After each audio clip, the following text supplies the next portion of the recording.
I have to start by saying that I pretty much snatched this away from someone when I was purchasing it.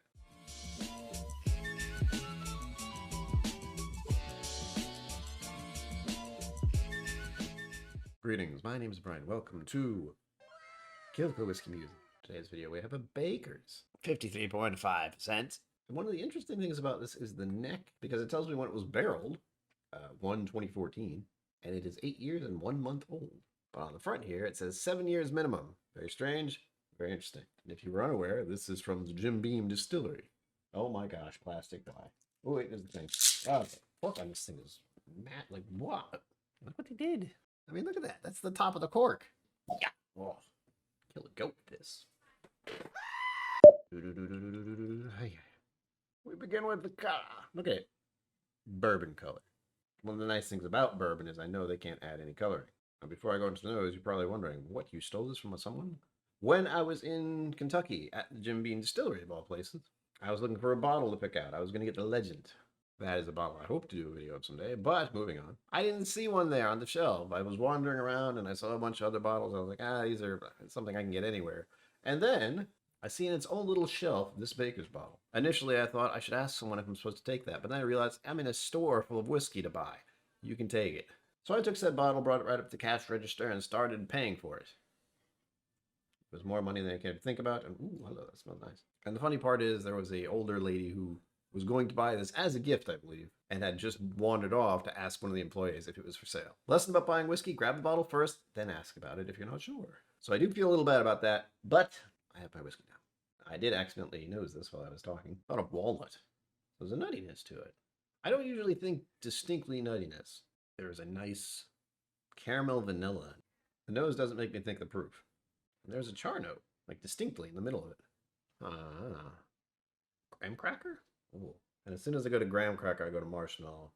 And that could explain the vanilla note. Oh. All right, the nose is fascinating. I didn't expect to get such an intriguing nose. But there is something about it I'm not quite fond of. And it's an underlying note, but it's present. I feel as if it has something to do with an oak, like the wood impact. All right, I can't figure that one out. I just want to drink this damn stuff now. Took a much bigger sip than I meant to. Ooh, oh, hello. Oh, the burn. All right, initial sip, good. But again, I took a bigger mouthful than I meant to. Remember, sip your whiskey as if it were a hot beverage. Ooh.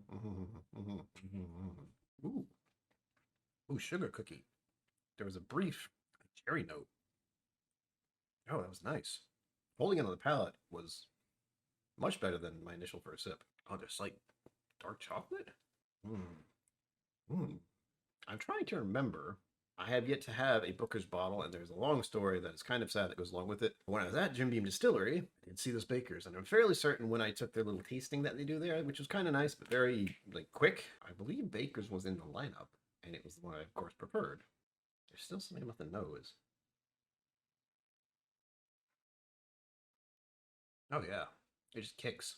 It's not very spicy. It's more sweet. And then it gets dry. It slowly gets dry. I like this.